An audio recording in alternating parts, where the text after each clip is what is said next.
Welcome back. Okay, so you clicked on an hour and a half long video. This is the Too Long Didn't Read.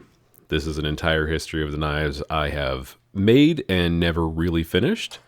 I intend to learn how to grind knives over the course of the next year with a powered 2x72-inch belt grinder, but most of these were made with hand files, or even out of hand files, and never finished or properly heat treated, just due to, time, effort, starting 17 different projects and finishing maybe 3 of them. These were shaped with an upside down belt sander. I found that fun. They are terrible shapes, but at one point they were shaving sharp. You know what? They still kind of are. But I guess the sort of essence of this is this is what I did with the tools that I had at the time. This was actually made to look absolutely like horrifying. It was a Halloween knife that I made. Another hour-long video, which honestly I wouldn't even go back and watch. I won't leave a link for it, but if you decide to find it, go nuts. It warped and cracked during heat treat, but it did get hard.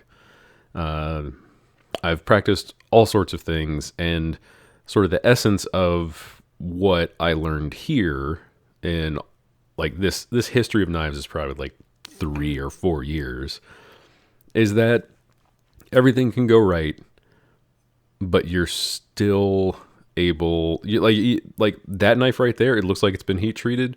It wasn't heat treated well enough, so it never got hard. And it was, I believe this one was just made with hand files. I hacksawed out the shape and I hand filed everything down, and damn it, I just didn't have a way to heat treat it nicely. This one, very similarly, I couldn't heat treat it nicely, but the handle was so absolutely marred that I couldn't really get a flat surface, and I kind of had to abandon it in favor of some other things that I was working on at the time. This is similar to the time that I made the Cursed Blade of Winona, which, if future Adrian thinks about it, will link. Fun fact, this was shaped with a belt grinder at a place called Shop Space, and it wasn't done well. Oh, okay. This one is one of the more recent knives. It was hammered to shape. It's hidden Tang. It is rebar, so it's not. You can say it's not a good blade, but I mean it's sharp enough to cut things. You can open a box with it. You could stab, and you know what? You can't stab someone with it because it's not a good enough knife. But I had fun making the handle. This is all to say, the learning process for making knives has taught me a lot of things. And now that I have a garage, a grinder that works, I can finish so many knives, maybe even hammer things to shape at some point. That one is already heat treated and tempered. I think that's also rebar. I did a lot of practice on rebar, which gets harder in water. It's just kind of neat. Oh, this one's 5160. This is the last knife that I hand forged to shape, and it was being made as a commission for a friend. I have not heard from them in a while, but Randy, I hope you're doing well. Your knife can now be finished because it got too hard to hand file just through the process of making it. It didn't come out of the forge annealed, so I couldn't do anything with it. Now I can.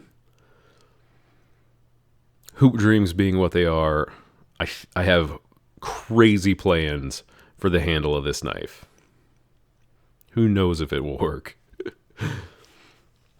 Relatively straight lead, and this one was all hand forged, which, while right now I can't do, I greatly look forward to hitting things with a hammer legally.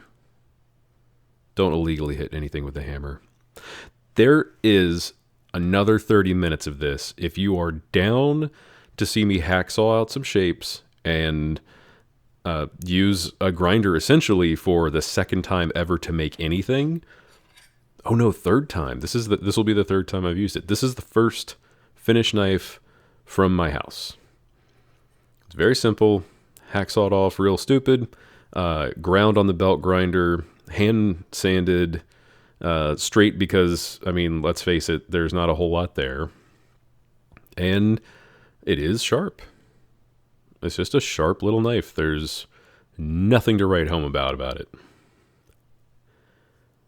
I know I'm trying to show you how good it is, but also how bad it is. It is horribly asymmetrical one side to the other.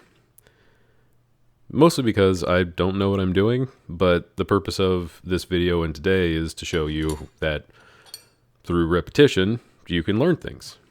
And this is another knife that I started, also hand ground, not yet heat treated. It's even got a little shoulder for making it a nice hidden tang construction. I will say that the idea to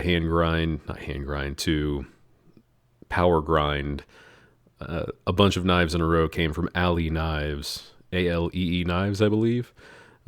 Real good dude, really cool content, really chill. Makes a lot of stock removal knives. This is the third knife that I ground at the grinder. Also cut out the shapes. Also did some hand filing around the finger area. I know all of the knife words. Please subscribe if you like knife words. I was never able to get the bevel all the way down the blade. I'm hoping to learn how to get shallower bevels that go further up. Watching other people do it, it's really just a matter of doing it, knowing how it feels. Surprisingly good hand feel for a small knife like that. And the 2 bars of steel on the right, those are going to be the main focus of what we do today. Old knives, but one day they will also be finished. Every single knife on here is a potential video you could not click on, and you could not like, and you could not subscribe on. I'm already this punchy, but don't worry, we're only gonna get punchier. So yeah, those are the ones. Through the filming of this, it probably took me, Lord, a full month to get to the point where I'm at now. Yesterday, timeline-wise, if you're following some deep Adrian lore, is the first day since October, the middle of October, that I could walk without a protective boot on. So, that being said, all of this is currently being done in a boot that I hobble around in, or sitting in a wheelchair, because at this point I could not put pressure on my foot. What I'm doing right now, if it is not obvious, I am just bleeding all over this goddamn thing. I'm putting marking fluid on it. I need to sort of figure out how I want to divvy up these pieces of steel, what I want to do to sort of make things go. Red Dicum takes a while to dry, but you can blow on it. Do not huff it. Do not use it for extended periods of time in a closed space. It's basically... Oh, you left that in the cut, man? It's basically spray paint that you put on with a tiny brush that does not wash off with water, but does scrape off with scrapies. And it's very, very pretty. Red Dicum and Blue Dicum, they're good marking fluids. Layout fluids? They're good fluids in general. And if there's one part of the process that I rather enjoy, it's just the satisfaction of the little things. Now, could this video not be a feature-length movie? Yeah, it could easily not be. But it is. And this is with six and a half hours or so cut out of time. I considered putting out... I considered literally filling up my hard drive with a 7-hour video, but I don't... I think that's one step too far. You don't need that. Just a couple of glamour shots, just to sort of appreciate what's to come. Now, what you're asking yourself is, oh my God, why? But what you should be asking yourself is, why not? The fluid is dry. You got to mark out the knife. Actually, this isn't the knives. This is the... This is how I'm going to divvy up the steel. I don't know why I did that. This is one take and there is no script. I'm not starting over. A little 1, 2, 3 block as a guide. I'm pretty sure there's just a square somewhere on that table that I just decided not to pick up.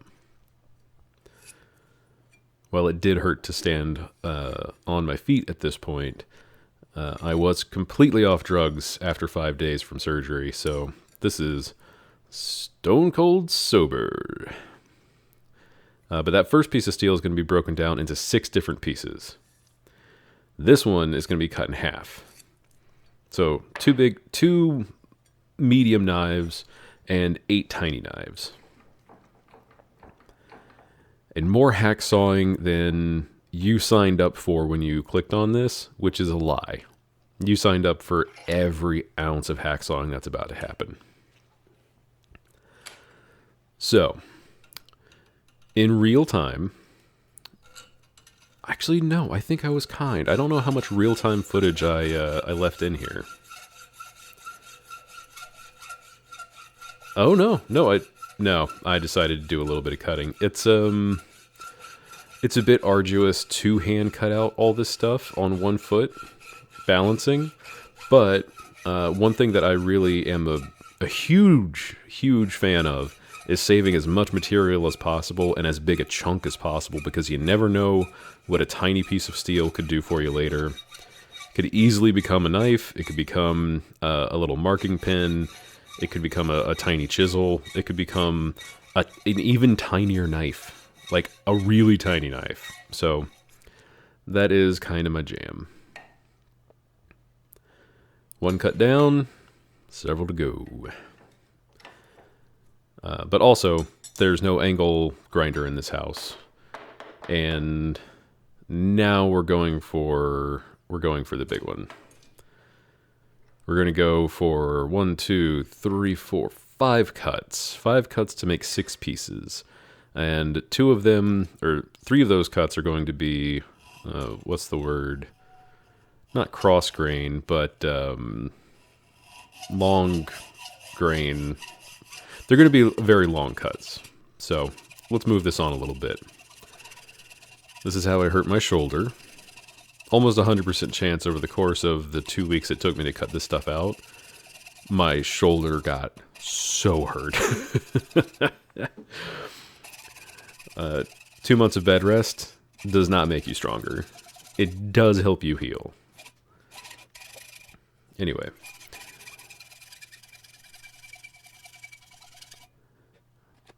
I would like you to sit and appreciate, or honestly skip forward like an hour's worth of footage to sort of see what's going on, but I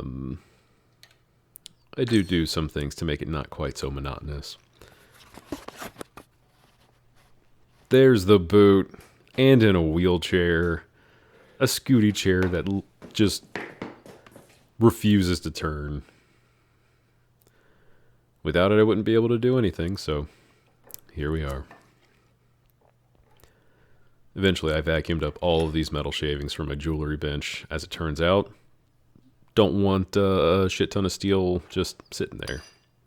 Oh, you can just break it off if you're careful enough. 3 more cuts. And they're off. This is in order from left to right, the first, second, and third cut that I did. I make a little notch in the top, and then I take it to the races. The middle one I decided to add oil to, and I don't know if you can see the little smoke wisps that were coming off, but I could see them from above. and it was upsetting. But which one will be finished first? Is it the oiled one? Is it the one on the left that I did first? The one on the right? Who knows? Because when you get to the middle, that's only halfway down. The middle is in the center of the vise. I don't know why we're off to the races, but we are. Oh, but the one on the right is taking a lead. Oh, middle two, very similar timings for the others. Okay. Well, enough of the bit. But it's not super easy to make really straight cuts, but this is really good practice for making straight cuts with hacksaws. If you can stand over something and get leverage and weight on it, and you're using the right blade, this is really not that bad. If you're strong and not injured, this is honestly worth the time for me for one knife at a time. Maybe don't do 7 knives at a time. 8 knives at a time. My God. All right, so far right finished first, which makes sense. That was the last one that I did, and I had the most practice. The one on the right kind of disqualified. I have to snap that off. But this is what happens when the cut is done. Hand hurts, shoulder hurts. It's a good cut. You know what? If you're here, I appreciate you. This is just how this works. That little space right there, it's not going to last long.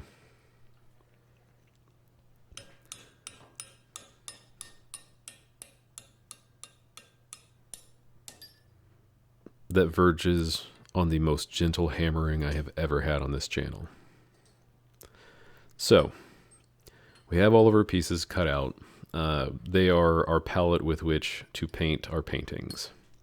Our paintings are knives, and our paint is sandpaper and hacksaws.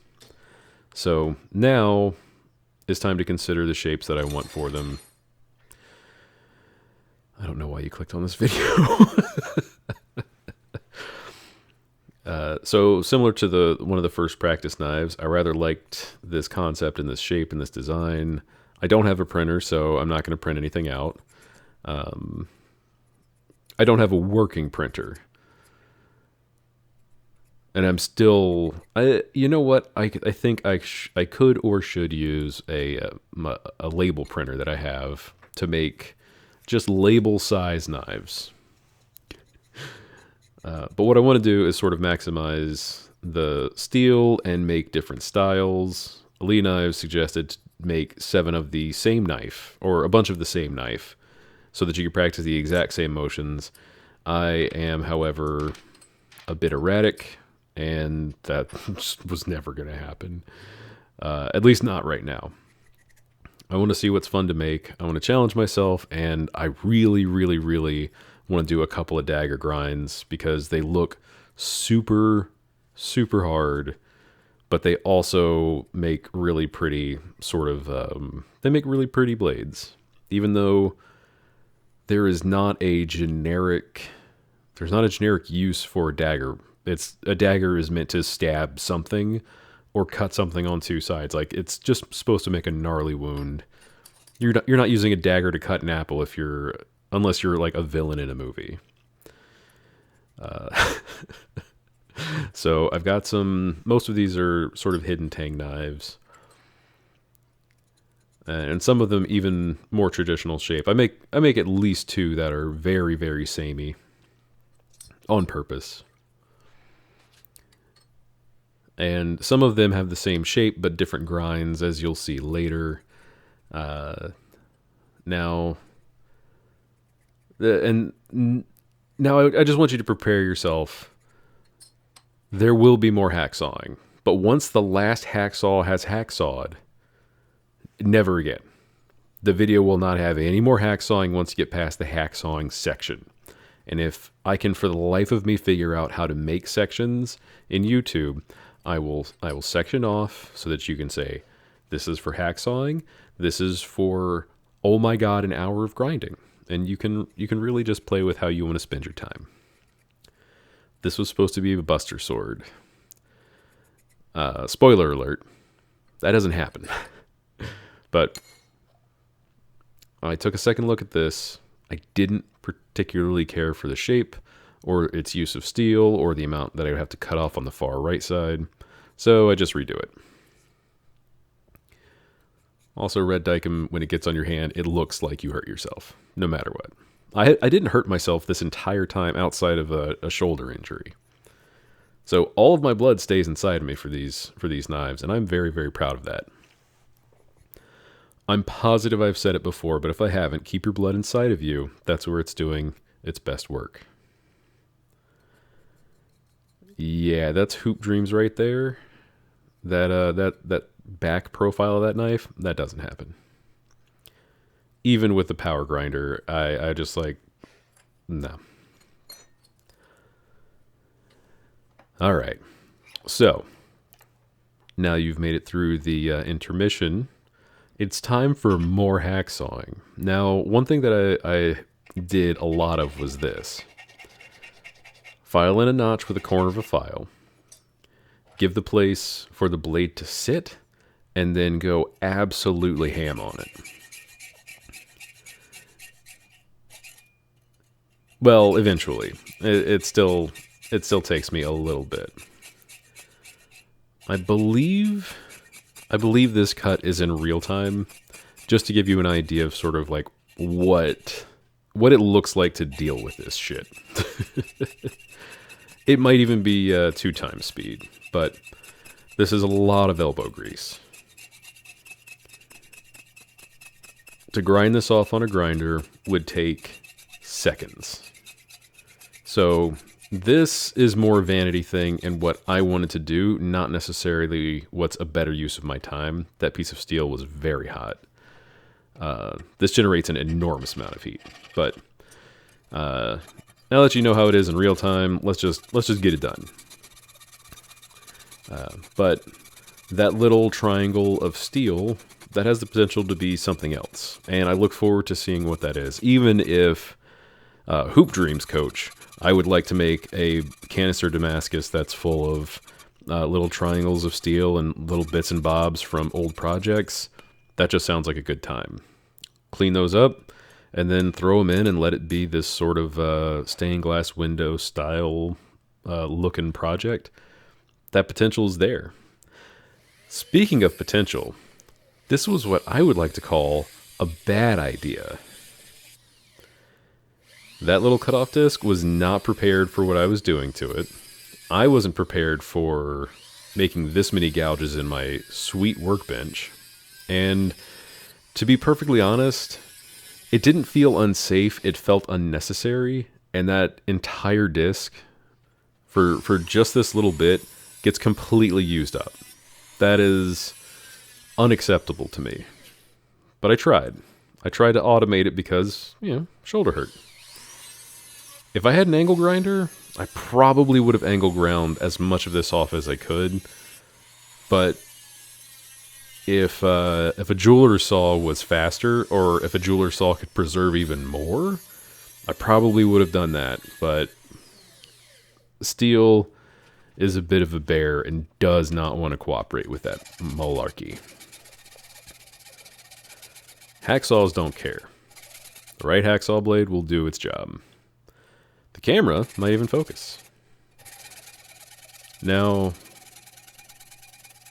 in the interest of rambling a little bit less, that groove that I made on the knife, or the knife shape, it worked. It made this go quicker, but at the price of just materials I don't have. I don't have an unlimited number of those cutoff discs. It made a huge mess. I'm already wearing a mask and glasses and headphones because this is deafeningly loud. So the comfort levels for this particular part of the project were not super high. In fact, the physical comfort for this project, it was more Stockholm... Yeah, I can hear you breathing. It's more Stockholm Syndrome than it is anything else. Those pieces are too hot to touch, too hot to handle, too cold to hold. I don't know the rest of the lyrics, so suck it, copyright strikes. I am showing you every little cut. I do hope you understand that if you've randomly clicked to this part of the video, that these knives are not going to be finished by the end of this. This is strictly to show sort of the learning process of grinding and a kind of progress that you can only really make if you do a bunch of stuff at once.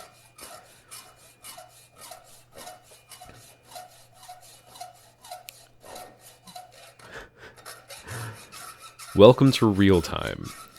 So, sitting down in a wheelchair did make this arduous, but if I came at it as vertical as possible like this, I could make those thin sections of steel and then come back down, and it's a lot like sawing wood, going at a 45-degree angle and then coming back flat, so that you're sort of tackling the corners and not just tackling the large flat areas. It works all the same. Metal and wood are basically the same thing. Fight me. Please don't fight me. I'm very weak. But to give you an idea how long this takes, and also this is a curved section.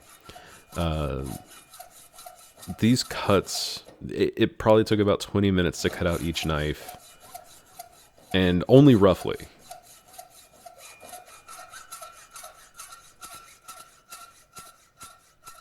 So if I did all of this again with a good foot, I think that I could have that time.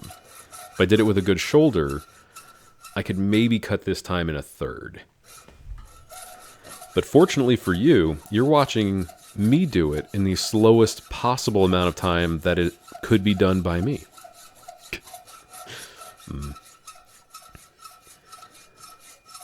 During recovery, I absolutely watched every episode of Forged in Fire that was on Netflix. Some of them again, because I've seen all of what they consider season 6 on Netflix, and watching all of those people make knives, just it became an obsession. It became an obsession all over again, and for the years that it's taken me to get back into the hobby for real, and a place to do it where I don't feel like I'm a burden, it feels good to sit down and just do the damn thing. In this case, literally sitting down and literally making you watch me do it. Making you absolutely can leave at any point in time. You are not a hostage here. You may go at your leisure. Especially if you don't want to watch me use tools poorly. I believe I did the cut-off wheel trick 2 times. This is the second time. It wasn't worth it. It wasn't worth it, but I learned a thing, so maybe it was worth it. That's the whole point, right? Learning skills is the first thing you do versus the 10th thing you do. You can improve significantly if you are focused and working with purpose. But if you go from the 100th thing you do to the 110th thing you do, the learning process doesn't look quite the same. You might still learn something from the project, but a lot of the gaps in knowledge are different. So right now, I am learning at a breakneck pace what is not worth my time. And what is not a good knife shape. Like, I should have 100% I should have made these the same knife shape. But also, I should have paid very, very close attention to how I made the tang to the blade relationship. I also should have paid attention to the, what do you call it? Brain, make good words. Oh man, it's like right on the tip of my tongue. I'm not editing this. I should have paid attention to just the style of knife that I wanted to make and the lines that defined the knife that I was making. So to be very, very specific, the line work needed to be much more crisp. This is why people use templates. This is why they use calipers. This is why they use lots of things. To sketch out a rough idea means that in the end, you're going to have a rougher knife. If you sketch out a rough idea and then refine those lines, cool. If you do really sketchy stuff and then you clean up those lines on the grinder, but you don't have an idea of what those lines meant if you come back to it, say, weeks later, you have a problem. Like you need to have these shapes sort of well defined, what they're going to be. And I know it's silly to say this now, but that's one of the things that I learned throughout all this. And if I ever did it again just like this, I feel like I would be in a better spot. In fact, for Christmas, I've already gotten a Christmas present of some 16th inch steel and some really nice handle wood from a friend. And there's a lot of it, and I really want to make a bunch of small, skinny kitchen-style knives. But this time, I'm going to have a better plan, and I'm going to come at it at a more consistent style. So, these sacrificial knives being made right now are not being made completely in vain. They are simply being made out of vanity. I can get a decent curve, a decent shallow curve with a hacksaw, which does make me very happy. This horizontal hacksawing is very good for my sort of... it's good for my, like, does this work? Yes. Will this work better when I can stand up? Also yes. Is this necessary if I can stand up? Probably not.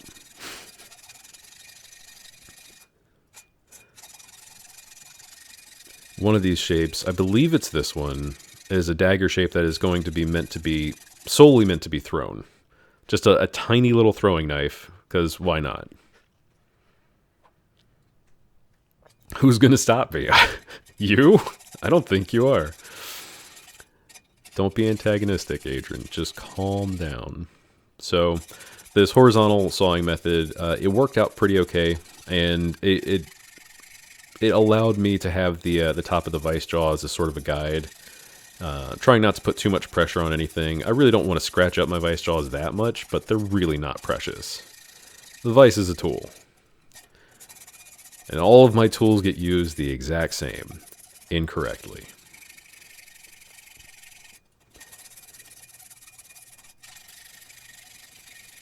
I believe that this is either that's between 4 and 6 times speed. And even through all that, you can hear it when I take breaks to just breathe heavy. So, as these knives are getting sort of made and finalized and thought out in my head, I'm thinking about how I want to grind them, but I should have been thinking harder about that because I change my mind a lot when we get to that phase. And when these knives get to be finished, I also kind of have to deal with the fact that I didn't make the best way to put them into a handle, even for the hidden Tang knives, where there's that sweet little curve. I'm going to have to work that into the design of the knife, or possibly eat it on some less than great handles, but making 7 handles is a great way to get better at making handles.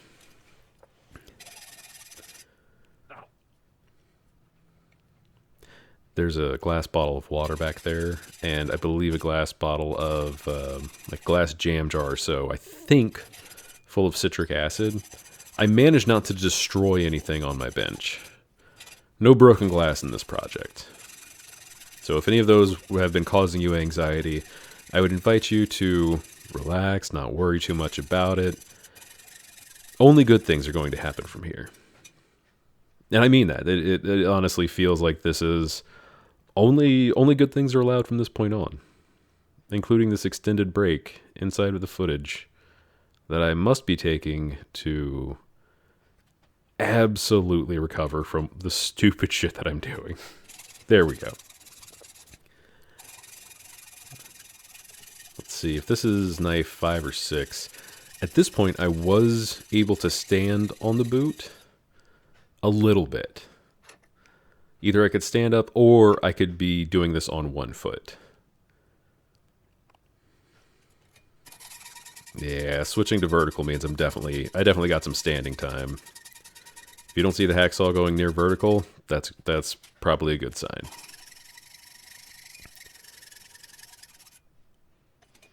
That push right there hurt. I remember that cut. It was fast, it was effective, and I just powered through. Just powering through is a great way to hurt yourself. Don't hurt yourself. Don't do what Donnie Don't does. I don't even know what that's from. But let's see how we did. Oh, nope, I was wrong. We got another one. Oh, and some camera adjustment and focus behind the scenes. Okay, so this is sort of to mimic the same thing that I did very early on, where I just cut this one curve in roughly real time. Now, it's not in real time, and I'm saving you the effort to look at it.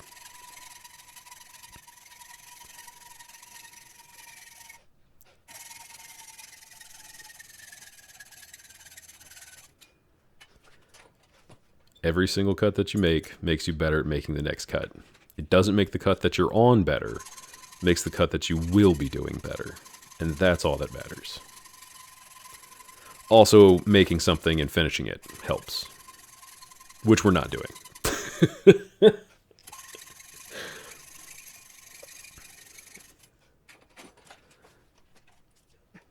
By this time, my confidence has increased exponentially about what I'm doing.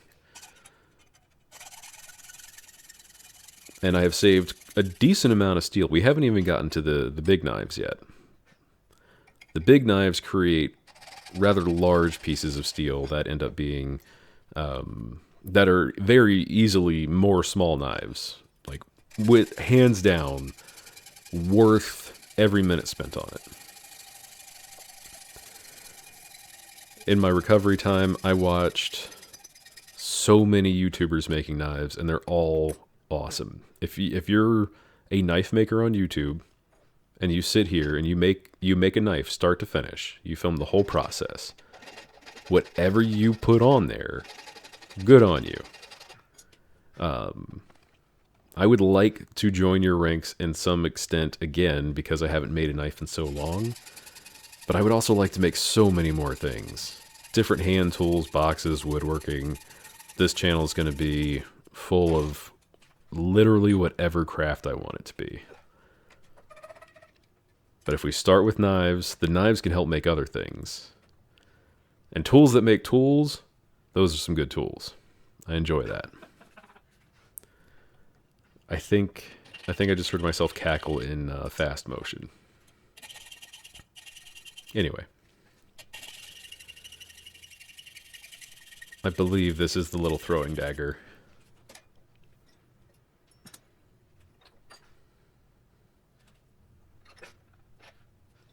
Oh, but let me finish my thought about knife makers on YouTube.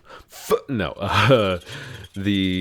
some of the cooler things that I've seen are just, there's process. But my least favorite thing that I see people do is take an angle grinder, grind little lines into things to make grinding long lines easier. Just grind long lines. Grind all the rectangles you can. Save the steel, make more knives. I'm going to see how many knives I can make out of this knife, and then take the pieces from this knife, cut out more pieces, and then make even more smaller knives out of those pieces. A knife tessellation, if you will. I got hoop dreams, coach. I'm going in. So yeah. This one gets me a nice big chunk of steel. And it may not end up being a pretty knife. The knife that comes off of the knife that I'm making. But something will be used. 1095? 1095 is 1095. A reasonable curve from the start. Can't complain.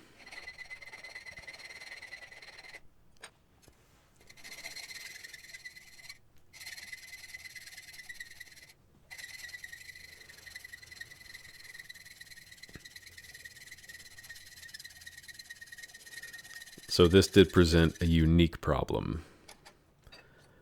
The little finger area versus the amount that the throat of the hacksaw really wasn't deep enough to make that as long a cut as I would have wanted.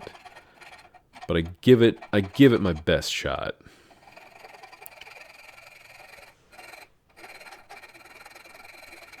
This file trick, it's not even a trick. This is just the method. Like that's how you hacksaw into curved pieces. Or not curved pieces, but pieces on a slant, and you want that thing to have a place to start. That's just how you do it. None of this is a life hack. None of this is edited in such a way that makes it look like it's easier than it's supposed to be. I can kind of curve the cut towards that bottom there, but the top of the saw is very much so in danger of just slamming the crap out of the top of this thing. So, gotta be careful. Hey, there we go. Not bad. Not bad, past Adrian. That piece of steel is hot. I don't know why you think it isn't. Thank you. That's already a knife shape. That's 2 knives. That's 3 knives. And anytime you can save yourself from making a pile of dust, especially steel dust, larger, do it. I used to enjoy walking barefoot in my garage, and now that is the scariest thing on the planet to me. Will not do it. Alright, I think this is the last knife to hacksaw out. And we're doing great. At 40 minutes, you have heard me ramble about a lot of things. And if watching somebody who is basically a beginner all over again, I hope you get something out of this. If there's questions that you have, or even just want to see the knife makers that I've referenced or anything like that, the rabbit hole of the algorithm on YouTube that's just like, hey, you wanted knives one time, you wanted knives every time. That's there. And I highly encourage it. Green Beetle is fantastic. Black Bear Forge is fantastic. He's more forging than he is knives. There's Blackbeard. I think Blackbeard Forge. He's an Italian guy who is just fantastic. That's literally the beginning and end of that sentence. He does all sorts of stuff. But then there's... Oh, man, there's so many. There was the entire Bowie saga for everybody that was participating was really cool to see.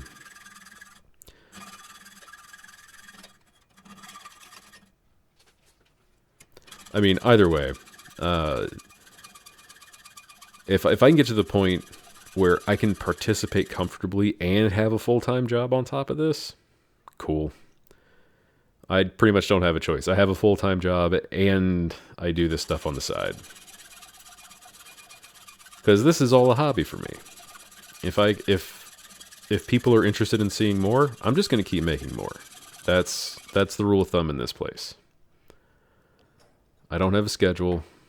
If I ever lose my job, I think I'll make a schedule where all I do is pound out videos and cry myself to sleep. Leave a comment if you heard me say I'll cry myself to sleep if I lose my job, because it's true. I will.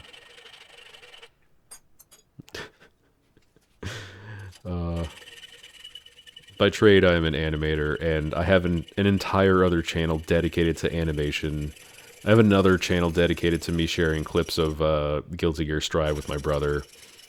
This channel is going to be dedicated solely to making things and Galaga videos, because the Galaga video is still the best video that I've got, hands down. Hands down, I do not know why people are still watching it.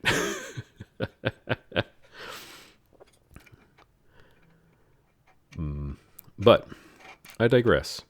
If you have hobbies that aren't knife making, and you're hearing this, If you have any hobbies that you do that's completely outside of the norm or just making money or just something you want to do it. Absolutely, absolutely nobody gets to tell you otherwise. Just make stuff. Dance, sing, voice act. Do anything.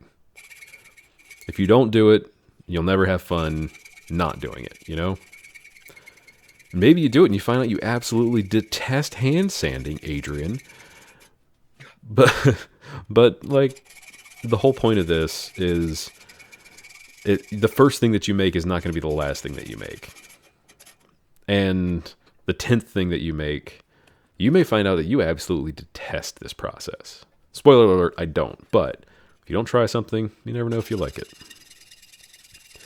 That is not me giving you permission to just be like, I think I might like cocaine. Don't do that. Just chill on the cocaine. Sounds like we're agreed. And I think that was the last cut. That's the last cut that I could feasibly make.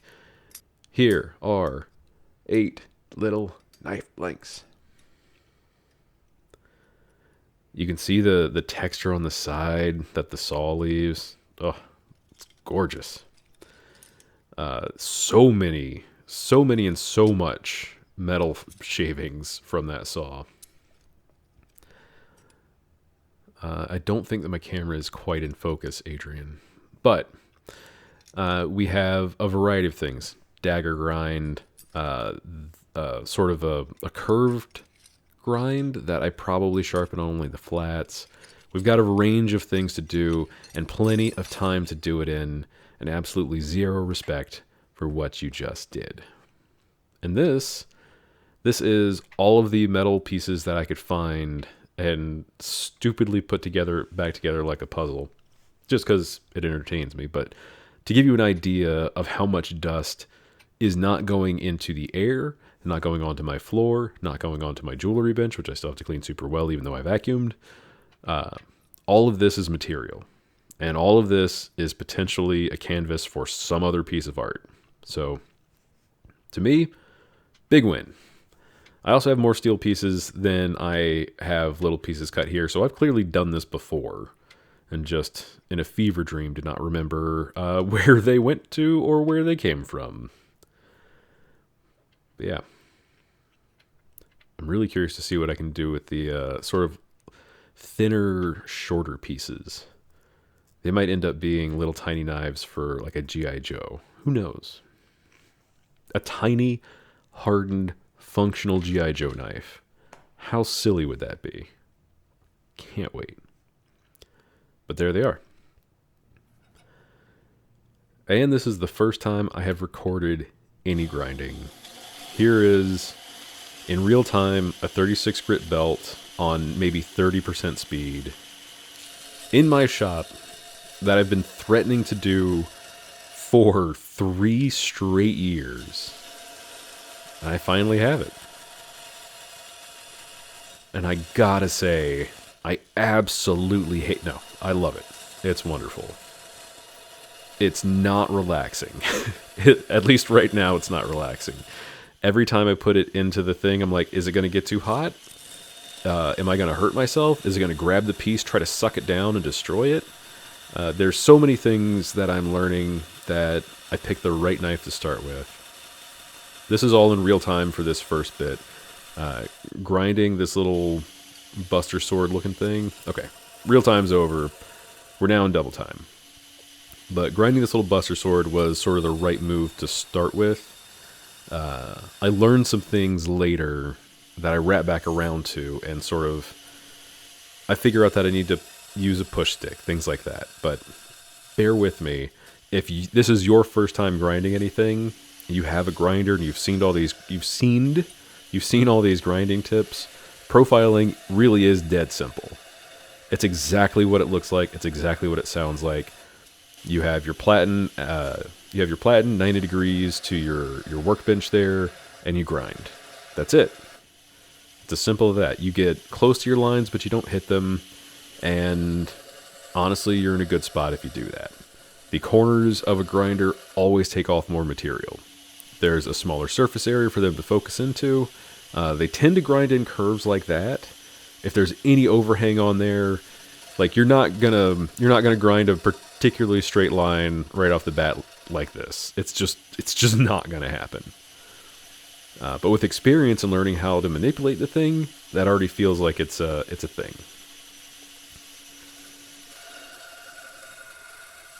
And as I get more comfortable with this process, that grinder can start going faster, and I can be a little less worried. Something that wasn't filmed the first time that this grinder got used to make sure that it didn't set my house on fire, the tension on the belt wasn't quite right, so we could only run it at lower speeds. And anytime you put pressure on it, the belt would just like try to jump off, and it did. It ground. If you look on the left side there, you can see where it's sort of uneven, and it's just like ripped into the side of my platen, or my work rest. So that problem was solved by pulling out the platen a little further and putting more tension on the belt with a built-in tension belt thingy. So that was one solution. The other solution is keep your hand in front of the camera all the time. That will never stop. Literally never. You're not getting away from it. If you're on my channel, you're going to be as familiar with the back of my hand as I am. I had to sneeze, but I also had to give you time to think about what that really means. But also, please don't. Anyway, a little bit about this grinder, which I'll probably already have in the description or some other clickbaity garbage, or maybe I'll just say it outright because I don't put my face next to things, and I don't say a bunch of I don't do the O face when I make my thumbnails, which I think is why nobody clicks on things, but it makes me more comfortable. What am I trying to say? This is an Alec Steele 2x72 inch belt grinder. It is not the Ferrari of belt grinders that he's had up, but I bought it 3 years ago, and it has been sitting in storage since I bought it. It has literally been unused. I put it together a week before my surgery. I made a table specifically for it to sit on. Everything that it's doing I'm responsible for it doing, except for hooking up the motor, which is super cool of them. I'm very, very, very pleased with it in general. All of the accessories that I want are as expensive as another grinder, so I'm gonna wait till I learn the base tool before I go and into more debt. I went into debt for this grinder. This is the only thing I've ever gone into debt for that wasn't a car. And you can glean off of that whatever you like. Doesn't mean I'm uneducated. Well, I just didn't go to college. That's neither here nor there. Grinding-wise, that gentle curve from the corners of the platen is working out very well for these little shapes that I have set up for the bottom of the knife. So I'm really pleased with how I was able to start manipulating that. The unmarked side is a bit silly. I shouldn't necessarily be doing that, but it also leaves, every grind on this leaves a heavy, heavy burr on the bottom side. So, at least with the 36 grit belt, it's super aggressive.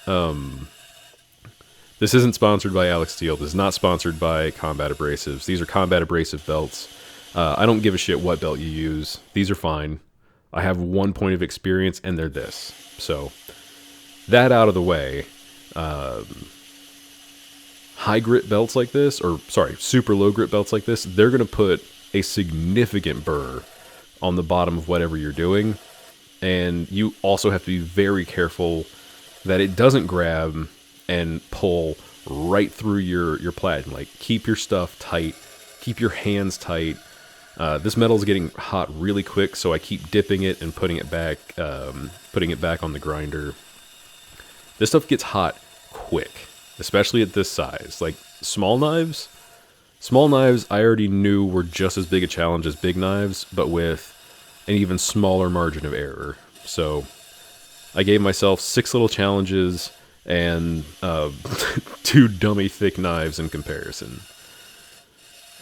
But it's working out pretty okay. I certainly don't feel bad about it. And this is before I have found my push it into the platinum trick with something else. Trick. Life hack. Everything's a life hack. I take off the little knobbies. That's right. I did do that, didn't I? Most of this is at 2 times speed, so could it be faster? Yeah, but honestly, this gives you a better idea anytime you see somebody on Forged in Fire, or even all the other YouTube knife makers that I make. Like, it gives me a healthy respect for how much time that they put into any particular grind, and this isn't even Bevels yet. Bevels are a completely different bag of worms, as I have learned. So this piece is getting way too hot to hold, and I'm trying to figure out what the best approach is to go for it, and now I have it. Using an unfinished knife to push another unfinished knife into the grinder, that's what I needed this whole time. So I have leveled up grinding gentle curves. I've leveled up grinding hidden tangs. I feel much more comfortable about the way that I'm going about things. This is well worth the time and effort that I've put into it so far, and it's not even a knife yet. It's just shaped similarly to a knife.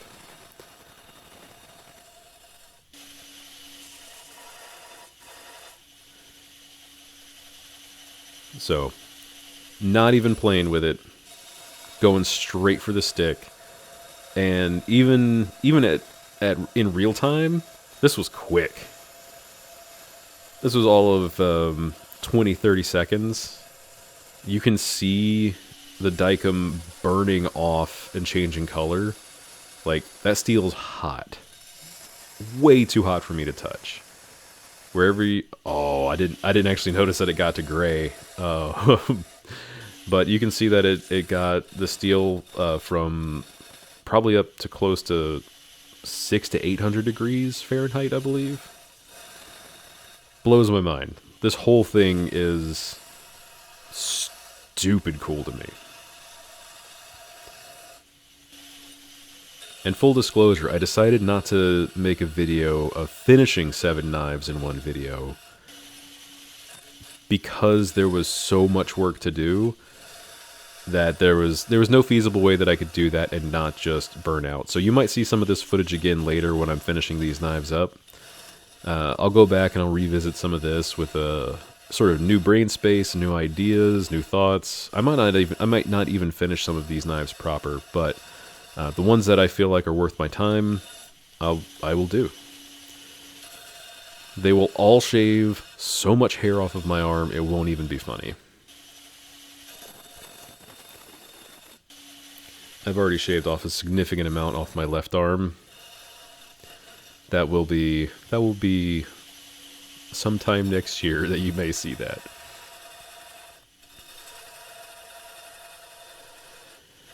Now, these little curves in here were interesting.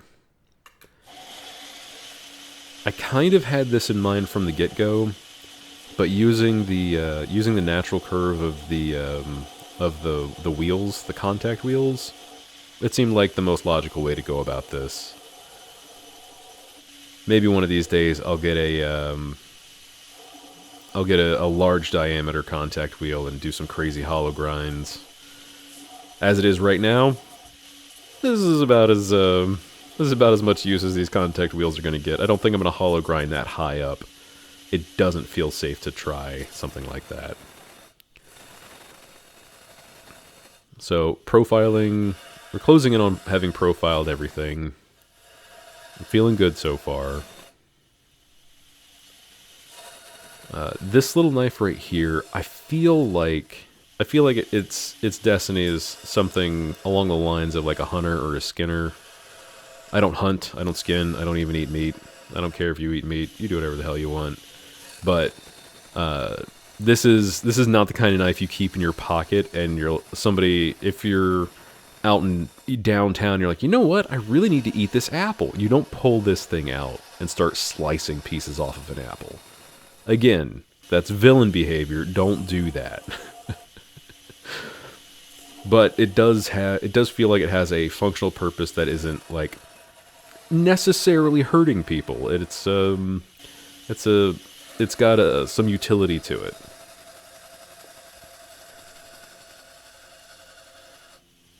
And that's something else that I figured out while doing all this. I already said it earlier, but a dagger grind doesn't really have a utility.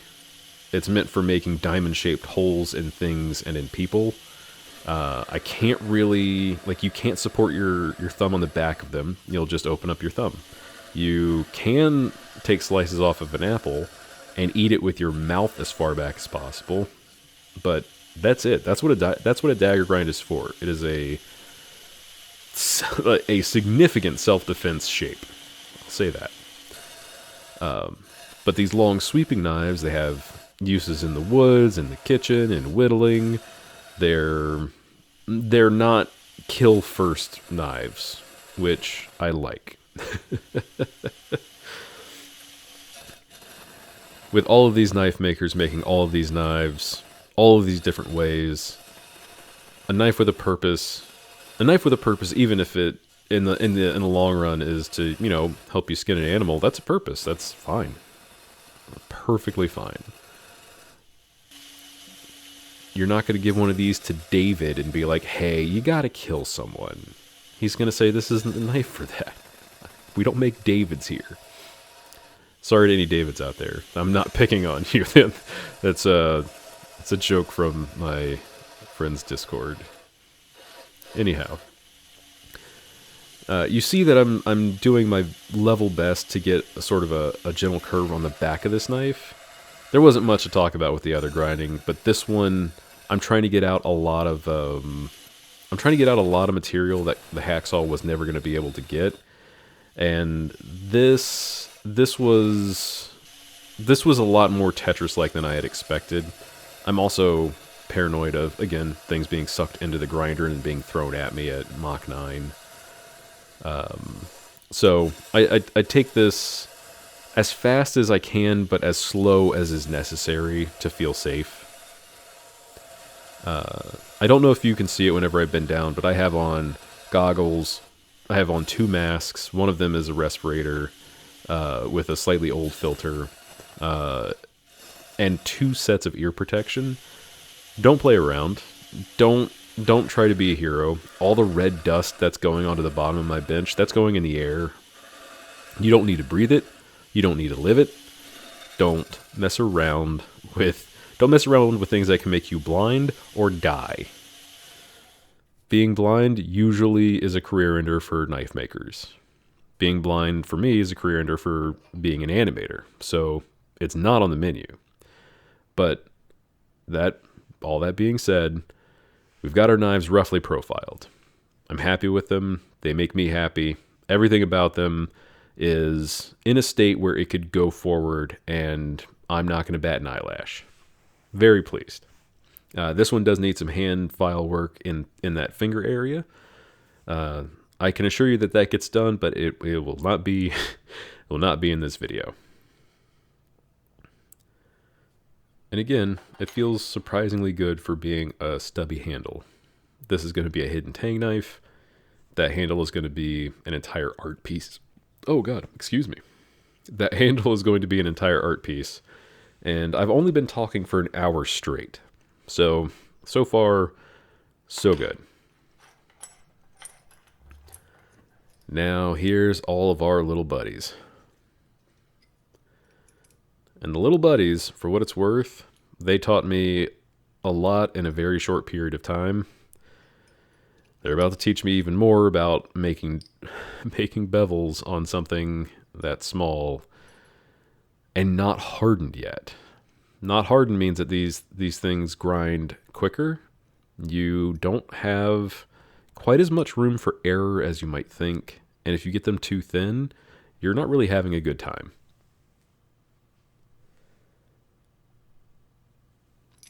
And by not having a good time, what I specifically mean is if they get too thin, the heat treat is going to scorch the edge. Possible future spoilers. We'll find out if that's what happened, or if there's a way that I can detect it. Future video: heat treating 7 knives at once.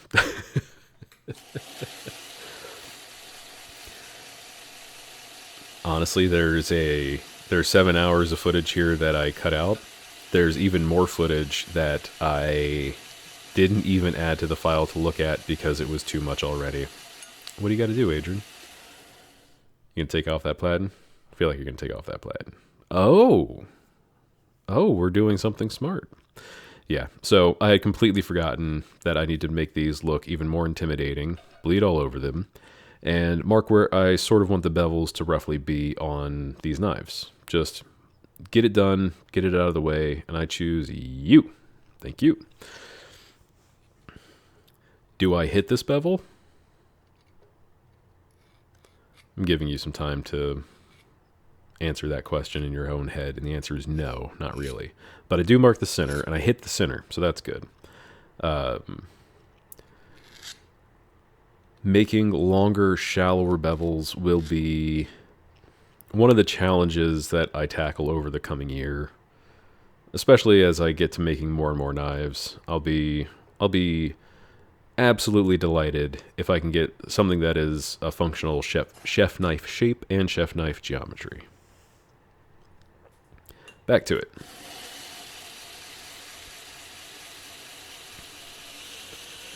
It's a little hard to see, but you can see that I have stickers on my grinder, and that is they're from artists, from friends, and from the Alec Steele S that came with it. Damn right I'm going to put some Alec Steele shit on there. Dude's cool. You know what? He's grown up a little bit in these last couple years. Good for him. That's just a function of time and growing up and having a business and selling stuff that I want. So, it's neat. The grinder is really, really cool. But below that, I know I'm making bevels, but below that there's radioactive resin art. She makes cool shit on, she casts crystals. Behind those, they're a little out of focus, but I believe those should be stickers from Jen the Strange, DM, artist, all-around rad person. You should go check her out on Twitter and on Twitch. So, they're not sponsoring this, they don't know that I'm saying that, and if they make it an hour and 7 minutes into this, there will be more stickers put onto the side of this machine. So the platen was getting it, or my tool rest was getting in the way. Get rid of it, get back to it. I do employ its use later, but what I've done for grinding is what I've heard a lot of people say, which is grind 45s as close to that line as you can without hitting it. I'd say that I was 60% successful on this knife. It being the first knife of the day, I ground most of these in 1 day, if not all of these in 1 day, and that's while on a crutch. So the speed that a grinder like this gives you is huge. I loved hand filing knives, and I hated it. But this is letting an injured human being sit there and get to work without more pain, and honestly, that's really cool. So imagine what a fully healthy person does with it. It's one of the coolest things in the world to me. And all it is sandpaper that goes fast. So, not too shabby. This is really the 1, 2, 3. This is the 4th time I've used this grinder to make bevels of any kind, and I'm already super, super enamored with the process. I'm very pleased with how the bevels are coming, but I do encounter some of the problems that I've heard about, like 2-inch bump, stuff like that. There are a couple of cases where I completely abandoned having bevels and just make it concave or convex and just be done with it. As it turns out, mistake. Don't do that. at least if you haven't heat treated anything yet. So, getting things to be even, that is the trick. And going left to right versus right to left is a very big deal. I'm not particularly ambidextrous, but I also can't get very close to the grinder with how it's being recorded. And being closer to the grinder can certainly help out. But it's a bit of a trip. So, gonna call it good for that knife for now.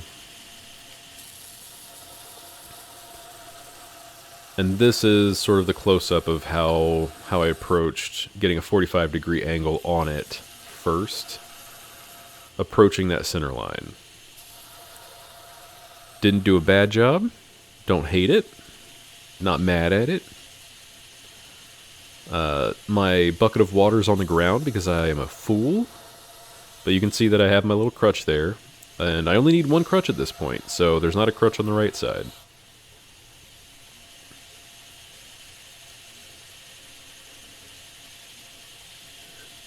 Now, one thing that I'm still not super clear on, even though I'm doing it and I've seen other people do it, is the weird curve that you do with your body when you curve the knife and you curve your body in such a way where you try and keep the bevel even all the way to the tip. These aren't, there's no distal taper that goes like thick at the base, thin to the tip on these. And I figured that was a little bit too much to start with, but I wonder if that is a product of this, like if that motion that I see people do, where they're doing what I'm doing here, I wonder if that is a product of a distal taper or the way that the blade is shaped. I don't know which. I look forward to finding out.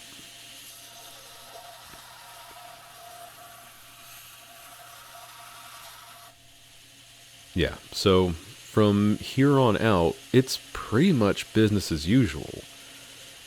And business as usual is good.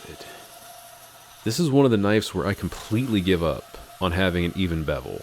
And while I don't think I should have, I think I should have tried longer to keep it as a bevel and not as a convex edge, which you'll see it.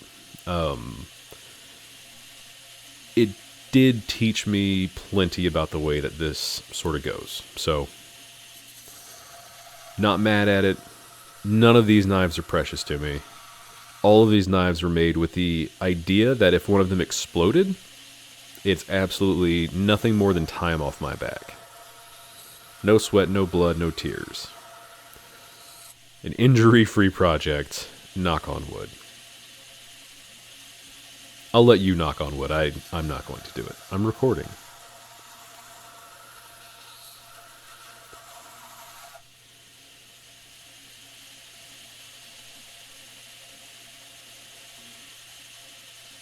But you can kind of see that the approach is the approach from the first knife to this knife is make smaller passes and check more often how you see what you're doing is affecting the blade.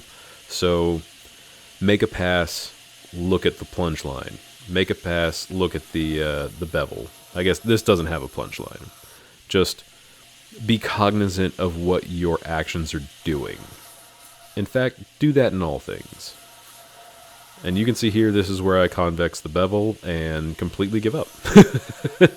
I shouldn't have, but I did. So, you know what? No biggie. That being said, I also did reach the center in a couple points of these knives. So that's on me. And, I mean, it couldn't be on you. You're not making the knife. I still think I could hand sand it to be just a pretty little working knife, and I'm not mad at it. Heat treating is going to be an issue because those grinds are now so hard to tell if they're even. I've gotten the knife steel so thin in the blade area And I've also decided to go back to a bevel. That's right. You'll have to forgive me. This was a little bit ago, and I only edited this footage for a week straight. So I have to apologize. But I do try to put a bevel back onto this knife and see how far up the blade it goes. And I put the water on the bench in a tiny tomato can. So this is just learning all around.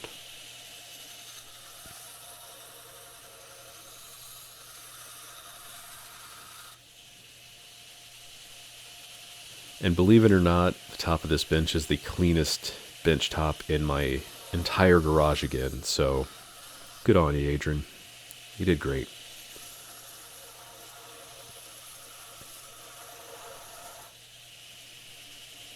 Now, I'm not entirely positive if I put the knife close to the camera and do that thing that I always do to show you the results, but you'll see them at the end. If you skip to the end, I could have said this at the beginning, if you skip to the end, you can just see how all these knives ground out. If you start skipping around and you're just catching random sentences, maybe there's a small chance that you could skip to this point and you can just hear me say, you know what? I do think I could eat a knife. But I won't. So this is the first time I've ever done a dagger grind of any kind. Hand-filed or not. This is the very first time that I've ever tried anything like this. Fun to do. Again, it's a murder knife. It is a self-defense knife that is intended to stop your target from moving. It's upsetting.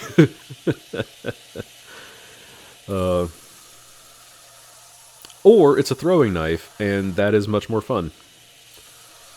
You can throw knives at wood. That's a good time. Everybody likes throwing axes at wood. Why not throw knives? Do something that makes you happy that doesn't stab somebody else. Again, another phrase to come in early on, or to skip around and find. If I can suggest one thing, you know what? I'll suggest two things. Do whatever the hell you want. Don't hurt anybody. I think that's fair. Those are the same thing. Those are part of the same thought. Anyway, so it is exactly what I've always heard about dagger grinds. It's hard to keep them in the center. It's hard to keep them even. If there's any one that is off, it messes up the point. But what they don't tell you is it kind of autocorrects for itself. If anything, this was easier because I knew when I was messing up. Outside of unflat grind and the bevels in some places, honestly, not that bad. Everybody really complains about it on Forged and Fire, and I get it. That's under pressure. That's a tall order. This is the first time I've ever done anything, and I have to do it again on a higher grit belt at some point. Like, it's fine.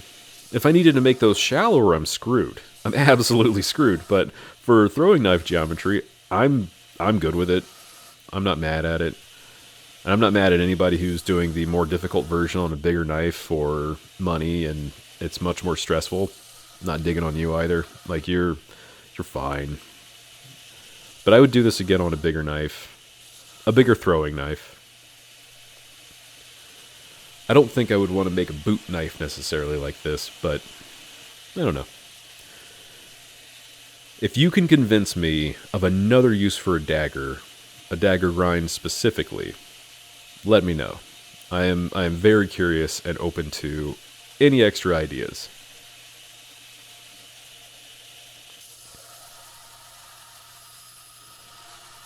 So I went right from one dagger grind to another dagger grind. You'll have to apologize. Apologize to me.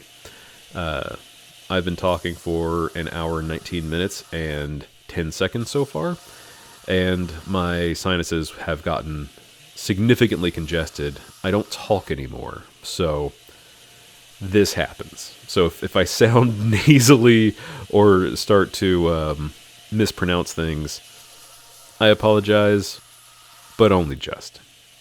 So Dagger Grind 2 directly after the first Dagger Grind. I know what I'm looking for. I know what the pitfalls can be. I don't make it to the center of any of these knives, which would make this also exponentially more difficult. But I'm not really intimidated to just get started and go for it. And it goes about as fast, if not a little quicker. So, completely worth it.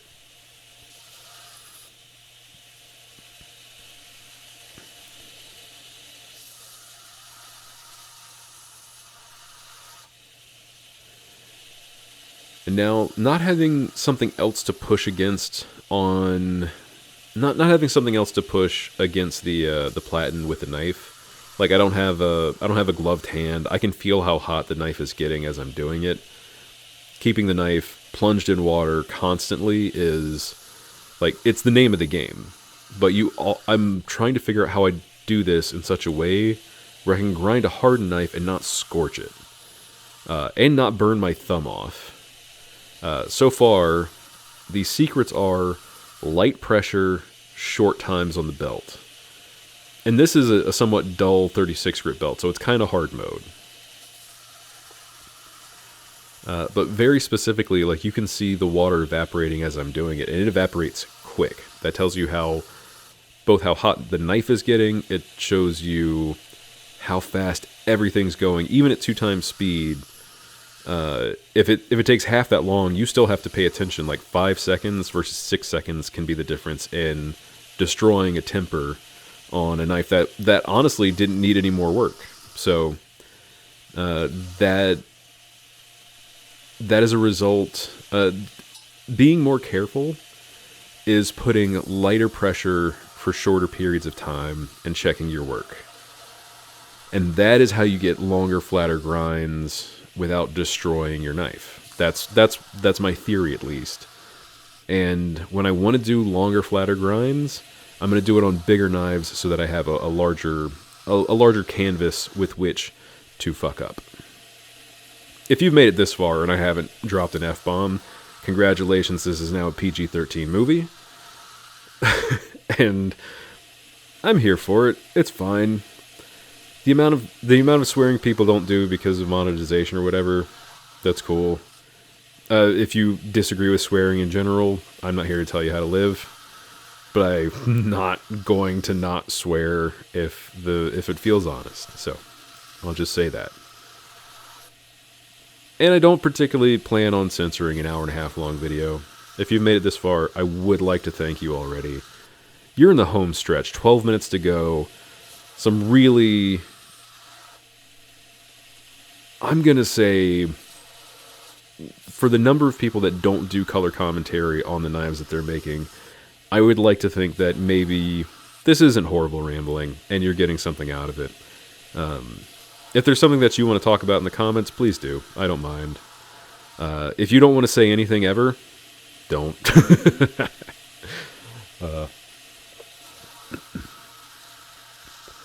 Now, I made an executive decision with 2 of these knives to make them only have a bevel on one side.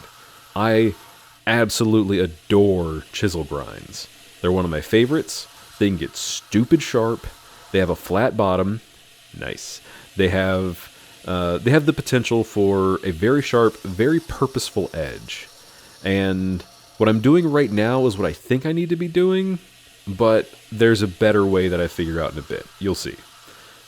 So, like, straight up, there's a huge problem with this kind of grind, and that is it's not prone to warping, it's going to warp. You can't normalize this kind of uneven blade and have it mean anything. It's going to warp. So, ways to avoid it are going to be me sneezing. Ways to avoid it are have a clamp ready and clamp whatever area you can get in lightly after the heat treat. Once you clamp it, it'll be flatter than it would be otherwise. Neat. The other way to avoid it is you don't, and you fix it in the temper, and I don't actually know how to do that yet. And when I say I don't know how to do it, I mean I don't know how to do that at all. That is going to be a whole new skill set for me to learn for warped knives. But you can get these to a crazy thin edge, and they're just so cool. And I really want to. Cutting an apple is my best analogy for this, but I want to make a sort of a paring knife style idea out of one of those chisel blades. And this one is sort of a sheep's foot knife, at least the shape of the blade. It's not actually a sheep's foot, if I understand correctly. It's just the knife is on the flat and the curve is dull, but a sheep's foot is a bit longer, so that's the only real difference. This would be sort of a purpose built like carving or whittling style knife. And long story not too long, I would hope that this would be a Scandi grind, which is just 2 bevels coming all the way to the point with no secondary bevel. That's my hope, at least. I love Scandi grinds. I love chisel grinds. You can already see that I very quickly scorched the tip on an unheat treated piece of steel, so it's going to be hard going. It's not going to be easy to finish these knives. It's not going to be easy to clean up these knives, I should say, because I'll be perfectly honest with you. The amount of hand sanding for 7 knives is not insignificant for the belts that I have. I only have 36 all the way up to 120. So 120 requires you starting at 80 grit hand sanding. That's a spoiler for another video, but there's a lot of hand sanding that needs to be done. The grinder is great at getting these shapes in quick. It is not, in my current setup, it is not the tool to stop you from hand sanding. If I get some Scotch-Brite belts or some 200 or 400 or Trizac or all the crazy things that I've heard from all the other really cool knife makers, awesome. Otherwise, elbow grease is about to be the name of the game. This is surprisingly difficult to get a chisel grind or a Scandi grind on that knife. Now we're getting back to the meat and potatoes. Another chisel ground knife. And what I really need is I need the platen back on my grinder because I have a flat side to work with. Or I have a flat back to work with. Again, nice. There we go. I knew it was coming. I want that gap between the platen and the work plate to be as small as possible. So now I can get leverage and keep it flat and keep it relatively flat from the bottom, and I can make much more purposeful grinding passes on the bevel. And it works out really way better than I thought it would. It's already evening out. Even with a dull belt, I'm starting to feel really good about this one. Starting to feel really good about all of them, to be perfectly honest. Fun fact, everything that you grind gets hot, gets dunked in water, and ground again, rusts almost instantaneously. I've always heard it, and I've always kind of seen it in like Forged in Fire and other knife making videos, but seeing it in person, I completely understand now. I get it. And this is much less chaotic. It feels safer. There's plenty of knife back resting on the work plate. So I feel pretty good about this. This doesn't feel as dangerous as it might look, considering how paranoid I was about other things.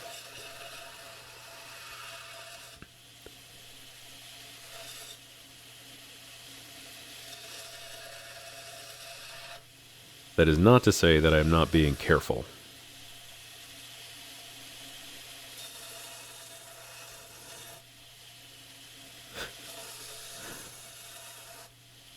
Now, one thing that I'm going to have to tackle, buy, or deal with, I'm going to need a somewhat strong magnet to maybe help me flatten the sides of these knives out. I can't put these knives on the I can't put these knives against the platen to flatten the whole thing out right now, doesn't feel safe. A good magnet might help me out on that. We'll see. I've made it an executive decision to regrind the profile of my little chisel knife, the Buster Sword, if you will. And it was probably the best decision for it. It went from being just sort of like the ugly duckling to me being like really, really behind it. You'll see what I'm going for. But it immediately became my favorite.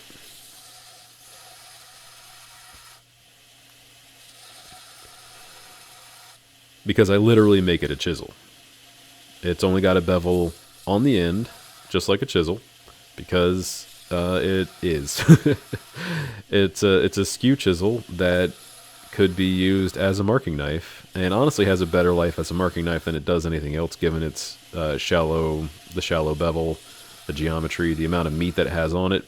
Wouldn't necessarily be good for, I don't know, turning or whatever the hell you use a skew chisel for, but it would be good for shallow cuts and marking very precise points on woodwork. So I'm really pleased with this one. This is the one I shaved most of my arm with. Wet steel is gross. So, now that I'm losing my voice, and it being Christmas Eve, for me, just to date this video, I will go into Christmas Eve sounding like I have the plague. You're welcome, family. Getting rid of some of the burr, pulling the shoulders of this thing into possibly a more Tang-friendly design. This one's gonna be a tight little knife. Even if the Tang is completely off center and it looks a little bit unnecessarily futury, I'm pleased with it. And by now, I'm so confident in what I'm doing, like on any part of the grinder that's facing me. Like this feels 100% different than when I started profiling this knife at the beginning. Everything about this feels more natural. I'm more comfortable. It feels safer. This was a good use of my time. And hopefully if you watch this, it was a good use of yours. Or maybe just some tool noise and hopefully a soothing voice. I can make it less soothing, but I don't think we've got enough subscribers for that. So yeah, there we go. This is the first generation of knives that I have both recorded and ground, all while wearing a medical boot and on crutches. So the amount of work that this grinder did that I didn't have to, I'm pleased with. Feel free to pause at any point if you want to see these up close and more personal. See how they always rust? They rust so quick because there's so much more surface area in the grinds. It's very neat. Little throwing dagger. That one I'm excited to throw at a stump. I want to throw it at some drywall, but it's my drywall and I don't want to hurt it. A little diamond grind on the back because I hate myself. I think that's fine. I think that's fair. I round off those center bits at a different point in time. Spoilers for later. I had to do all of these grinding passes again on a 120 belt. And look at that sharp boy right there. And his brother. These two, I am very happy with their potential. You will see how they end up eventually. This guy, I have the least amount of excitement for. I feel no feelings when I hold it. I feel no feelings when I look at it. It's just there. It needs refinement. This one is my favorite, by far. And it's a sharp little guy. So, man, thank you for sitting around for an hour and a half hearing me ramble. I hope you got something out of it. I hope you enjoyed silly things that I say that I forget the moment that I say them. That's how I operate. And in the future, on a 120 degree belt, 120 grit belt, I do all this grinding again. I'm not going to make you watch that. So, one, like, subscribe, talk to me in the comments. Cool. Do as you please. But also, I hope you get out and you make something. It's fun. It is a driving force in our lives to make things, be it art or other people. Make stuff. It's a good time. Anyway, happy holidays, and goodbye.